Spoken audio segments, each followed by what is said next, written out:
Namaste everyone, welcome to yet another episode of Nirantara. When I think about today's guest, I'm reminded of sky. As you all know, sky holds stars, clouds, planets, sunshine, and sometimes all together at once, but it still remains grounded. The woman I have with me today is also like that. She has hope, love, purpose, resilience, responsibility, strength, but still carry that light and be grounded as ever I have seen her. Welcome to our show, Prabha ma'am. I'm so humbled to have you here. Thank you, Ranju. For the ones who doesn't know you, how would you like to introduce what Prabha is? I'm just Prabha Nagaraj, I tell you, because I am a mother. First of all, I am a mother, I have to call myself, because God selected me, I think, so to be a mother of such a special child. So I was nothing, I was just a human being. But of course, even before I had a lot of love, affection embedded in me.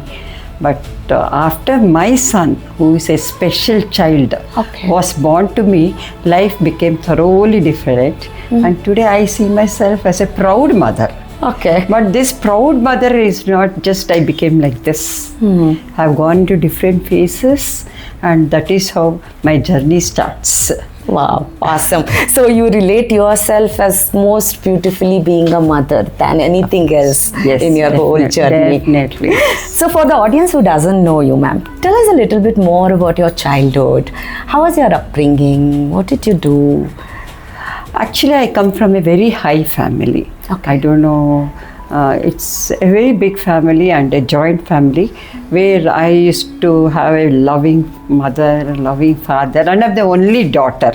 You are the only born with 3 brothers, and I was very playful. And of course, even that time I had that kindness, a humanity to help people, but I didn't know that would take me a long journey also. I didn't know. But I was basically a small girl going to Stella Maris Convent in Vayalika, which is also now there. And then I finished my education, graduate, and I got married before I could finish my education only. So my father was very keen in getting me married, because I come from a very orthodox Brahmin family. And at the age of 19, I was married. Wow. I had not finished my complete degree course also. And he was in search of a beautiful person who could take care of me, because all my parents, they never liked to see one tear also in my eyes. Before I could ask something, it was present before me. So that is how, and I couldn't say no to my parents, because we were not given that freedom to select the boys or something like that. And I had a hope to become a doctor. That also didn't happen. And then I got married to a bank employee. And of course, he was only 24, I was 19. And my father comes from a very rich family, but I was given to a family where it was normal. It's a little low middle class family one day. But my father used to always see the character of the people. That is how the importance was given, and education in that family was too good. And I really got a very loving husband. I didn't know what was marriage. You trusted your father's choice, and it turned out to be good, is it? And I was taught to be good, be a daughter, then a daughter-in-law. Of course, I took that word and forward. And I went into a very big family where I was the eldest daughter-in-law, and 4 brothers followed him and 1 sister. So it was a huge responsibility for him, and I always shared all his responsibility. Even to this day, I can say very proudly that I have done my job, And then my first son was born. I didn't know what is married life also, but first son was born. Life was going easy. But after my second son was born, totally turned out. I hoped I would get as a mother, you have a child in the womb is every lady can understand what is the pleasure, what are her dreams, and how it follows. So I had a beautiful dream that I would get a girl baby and it will be so beautiful, the whole family will be complete and all that. But I gave birth to a male baby. But I don't know, sixth sense or something, because I had a very bad labor. I just asked doctor, how is my baby? Is it healthy? I asked. And of course, I had a healthy baby, but he was so, very beautiful baby. And then at the age of 6 months also, the baby did not come on his belly. Okay. Then I started doubting there is something wrong.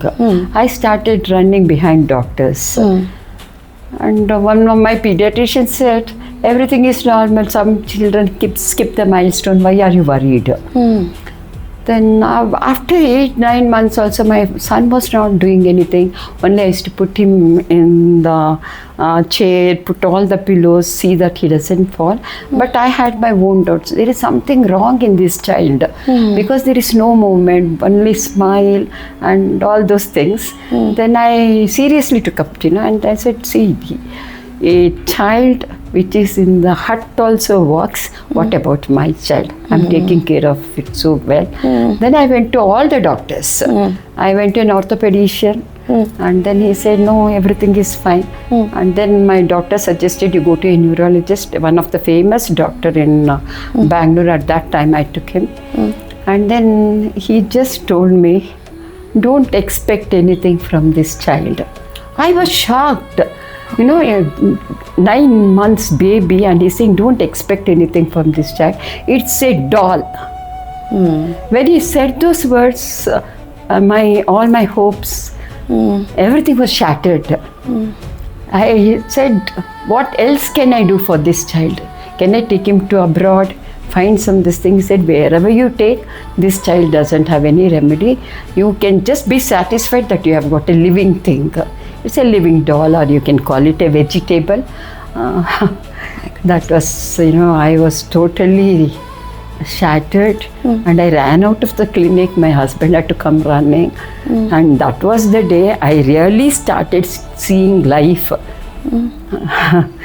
Even that day, if I remember, I can't even imagine myself.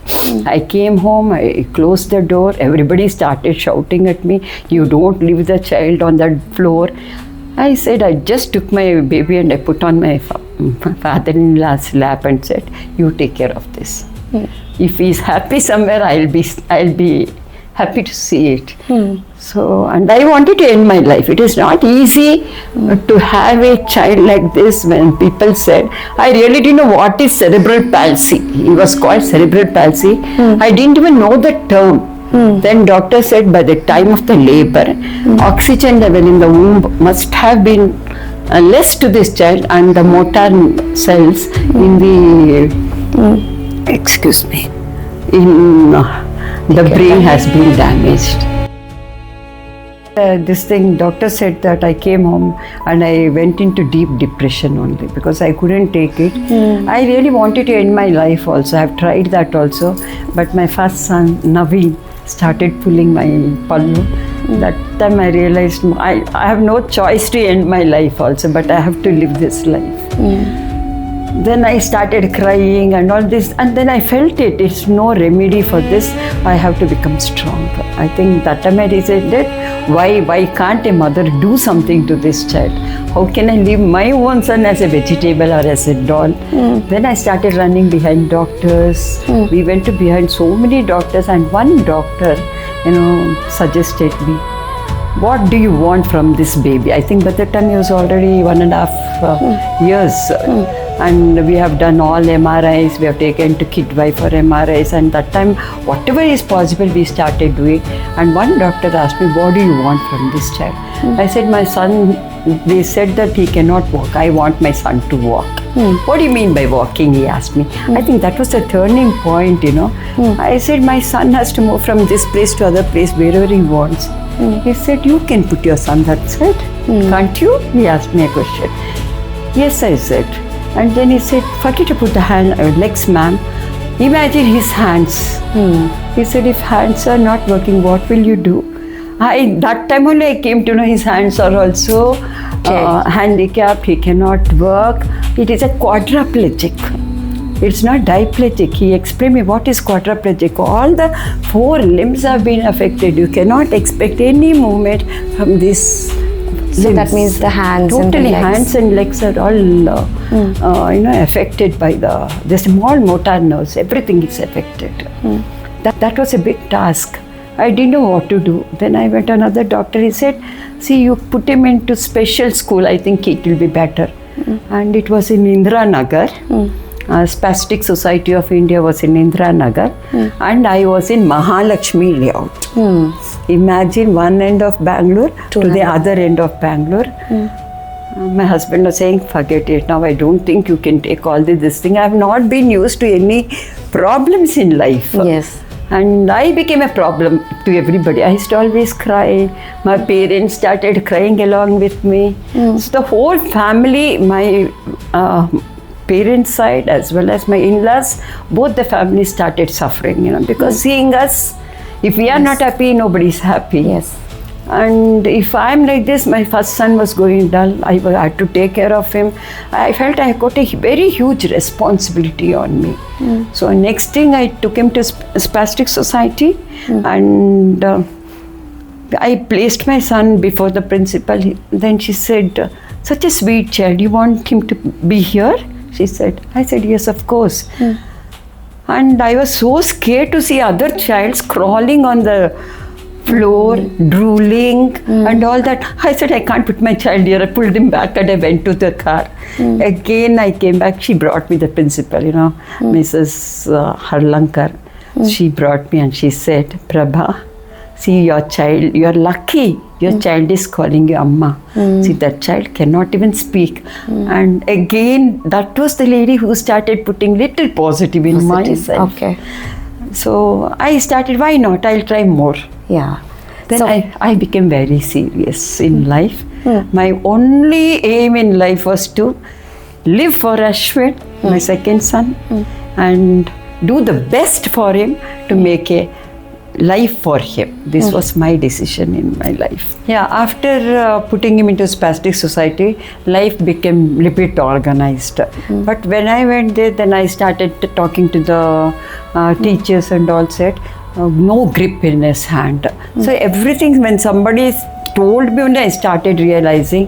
But I wanted to put my son into all type of examination. I was wondering what is right in my son's body. No legs, no hands. Then what about the other things? Then I went for eye. Eye was perfect. His ears, he could hear. Then I took for him an IQ test also in a man's. When we went for that IQ test, his IQ at 1.5 age, 2 years was more than 5 years. I said, this is the thing I can draw from him.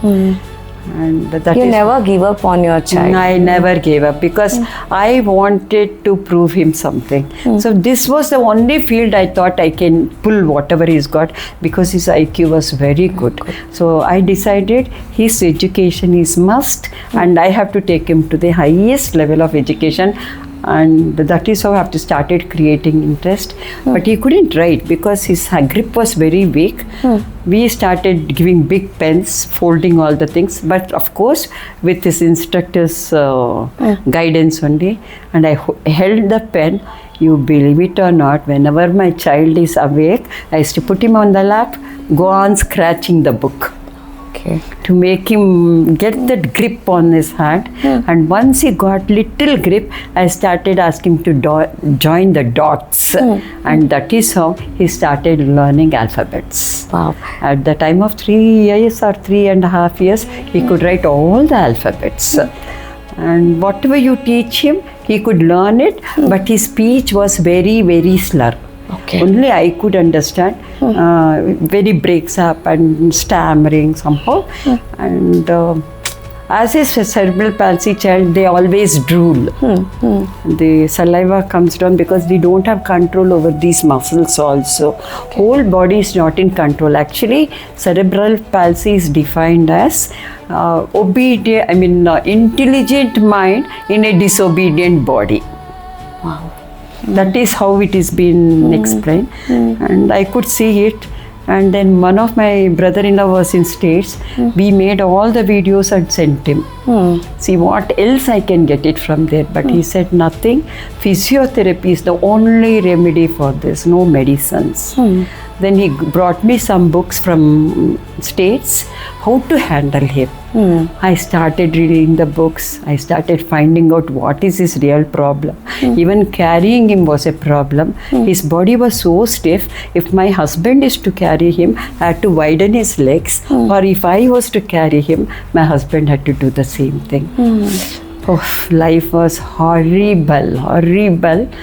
But I became more active, I tell you. I started doing all the household works. I used to never wait, not talk, but I used to involve myself in some work or the other. Morning, if I get up at 5 o'clock, I used to cook the breakfast, send my elder son to school, pack myself and my son's box. My husband used to take me to physiotherapy, which was in Malaysia. We used to complete his physiotherapy. My younger brother used to come there.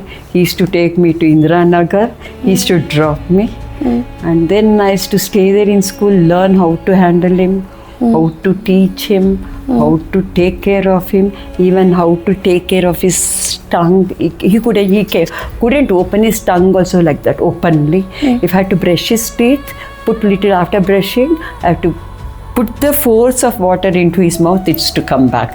It is Newton's third law of motion. So that is how we have brought him up. Every step was a struggle. In between this struggle, we had lot of relatives, very curious relatives, putting lot of questions. Inna nin maga neditilva, enu ಮಾಡ್ತಿಲ್ವಾ? These questions used to hurt me, and always crying. I didn't want to see my mom crying because of me, and because we were in a transferable job. He works for bank. He was working for bank.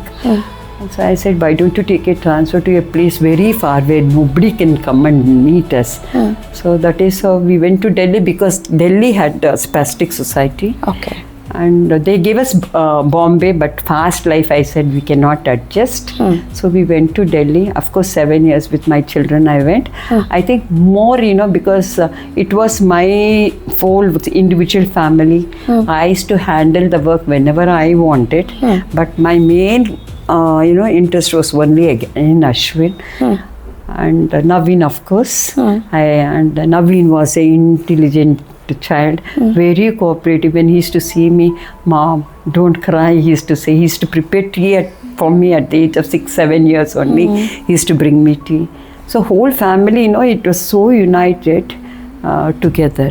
He's also felt he's also grown up too fast, no? Very fast. Once we went to Delhi, actually our life changed a bit. We were in search of again spastic society, and luckily one who helped me, Bangalore, was already there. So but there were a lot of children there. If you see so many children in spastic society, I wondered why God is so cruel to create such people. He could have kept quiet. No, why? If he had, I have already thought, if he has to give children, why don't he give them healthy? Why you are giving such problem? No, that was the real feeling. ಯಾಕೆ ಹಿಂಗೆ ಕಷ್ಟ ಕೊಡ್ತಾನೆ ಬೇರೆ ಕೆಲಸ ಇಲ್ವಾ? ಇಂಥ ಮಕ್ಕಳನ್ನ ಯಾಕೆ ಹುಟ್ಟಿಸಿ ಅವ್ರಿಗೂ ಕಷ್ಟ, ಅಮ್ಮಂದ್ರಿಗೂ ಕಷ್ಟ ಕೊಡ್ತಾನೆ ಅಂತ. But everything is for a reason. Everything is for a reason. I understood that time. And then when I took him there, they said, we cannot accommodate him for a whole week. That was a big puzzle for me. Whole week, what am I doing with Ashwin? Teaching at home without that environment of the school. How will I teach? How will I bring him forward? How will I give him education? This was my question. After 6 months, I said, no, we will integrate him into the new school. We will integrate him into the normal school. And I started searching for that. Integration all comes now, but I started at that time. I found a school very close to my house, just next, very small school. I said, it's okay, small or big, it doesn't matter. I want my son to be in the atmosphere of the school. I went and approached the principal, and of course my husband is such a sweet person. He used to never say no for whatever I do. He was just behind me. Support. This was the only answer I used to get from him. So I went and spoke to the principal.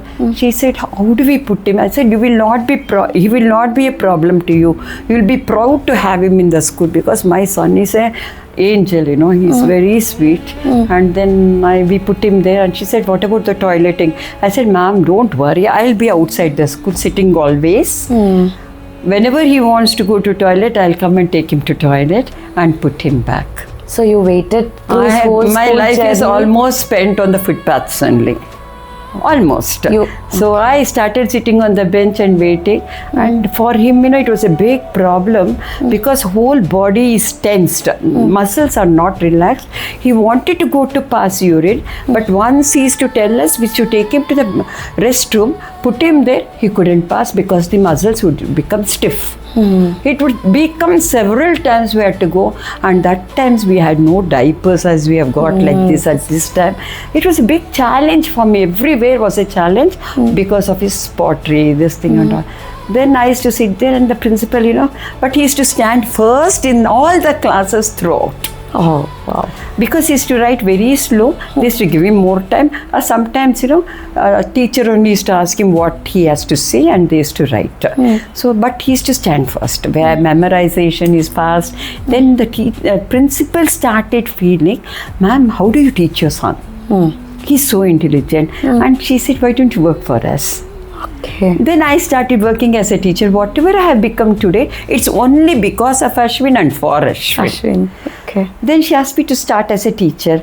I said, okay, on one condition I'll be in the class. I'll pay extra to the servant, but I should not be disturbed in the class, because he has to learn to stay away from me. I thought that was a beautiful thing, to put him away from me, to make him more independent. Okay. So I started working, and it worked out. And the children became more cooperative, because I was a teacher. They started helping more Ashwin, And of course, up to 5th or 6th, we had a time there.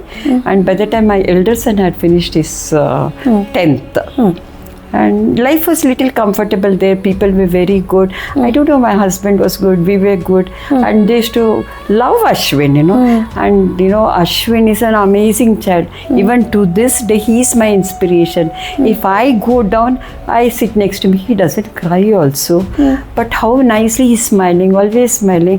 How can I cry in front of him? I feel even to this day, but I used to cry a lot. Anybody talks about Ashwin, cry. But their people, Delhi people used to help me a lot. And we finished school, and we came back to Bangalore on a transfer basis.